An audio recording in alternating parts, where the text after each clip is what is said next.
ಕೇಂದ್ರ ಸರ್ಕಾರದಿಂದ ಈ ಒಂದು ಯೋಜನೆಗೆ ನೀವು ಅರ್ಜಿ ಸಲ್ಲಿಸಿದ್ರೆ ಪ್ರತಿ ತಿಂಗಳು ಸಹಿತ 3,000 ರೂಪಾಯಿನ ಕೊಡ್ತಾರೆ. ಗಂಡ ಹೆಂಡತಿ ಇಬ್ರು ಕೂಡ ಅಪ್ಲೈ ಮಾಡ್ಕೋಬಹುದು.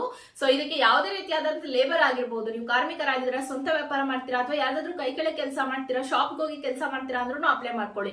ತರಕಾರಿ ಮಾರೋರು, ಹೂ ಮಾರೋರು, ಬಟ್ಟೆ ವ್ಯಾಪಾರ ಮಾಡೋರು. ಆದ್ರೆ ನೀವು ESIPF ಪಡಿಬಾರ್ದು. ಬಡಿಗೆ ಆಗಿರಿ, ಪೇಂಟರ್ ಆಗಿರಿ, ಯಾವುದೇ ಒಂದು ಕಾರ್ಮಿಕರಾಗಿದ್ದೀರಾ ಅಂದ್ರೆ ಅಪ್ಲೈ ಮಾಡ್ಕೋಬಹುದು. Government employee ಆಗಿರಬಾರ್ದು.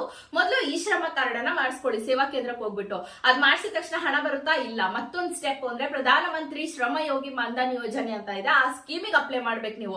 ಈ ಶ್ರಮ card, Aadhaar card, bank pass book ತಗೊಂಡೋಗಿ ಅದಕ್ಕೆ ಅಪ್ಲೈ ಮಾಡ್ಬೇಕು. ಸೊ ಹಾಗೆ ಫ್ರೀ ಆಗಂತೂ ಕೊಡಲ್ಲ, ನೀವು ಒಂದಿಷ್ಟು ಹಣವನ್ನ ಕಾಂಟ್ರಿಬ್ಯೂಷನ್ ಮಾಡ್ಬೇಕು.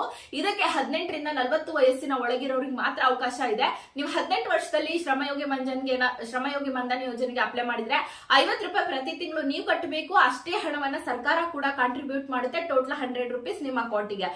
30 ವರ್ಷದಲ್ಲಿ ನೀವು ಅಪ್ಲೈ ಮಾಡ್ತಾ ಇದ್ದೀರಾ ಅಂತಂದ್ರೆ ನಿಮ್ಮ ಏಜ್ ಎಷ್ಟಾಗಿರುತ್ತೆ ಅದ್ರ ಮೇಲೆ ಹಣ ಡಿಪೆಂಡ್ ಆಗುತ್ತೆ. 105 ರೂಪಾಯಿ ನೀವು, ಸೆಂಟ್ರಲ್ ಗವರ್ನಮೆಂಟ್ ಅಷ್ಟೇ ಹಣವನ್ನ. ನೀವು ಯಾವ ಏಜ್ ಅಲ್ಲಿ ಎಷ್ಟು ಹಣ ಅಂತ ಸ್ಕ್ರೀನ್ ಮೇಲೆ ನೋಡ್ಕೊಂಡ್ಬಿಡಿ.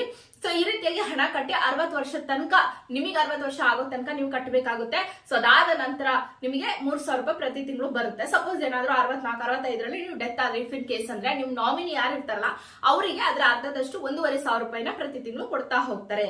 ಅರ್ಥ ಆಗಿದೆ ಅಲ್ವಾ? ಸೊ ಇಂಟ್ರೆಸ್ಟ್ ಇರೋರು ಹೋಗಿ ಮಾಡಿಸ್ಕೊಡಿ. ನಾನು ಡೌಟ್ ಇದ್ರೆ ಕಮೆಂಟ್ ಮಾಡಿ ತಿಳಿಸ್ತೀನಿ.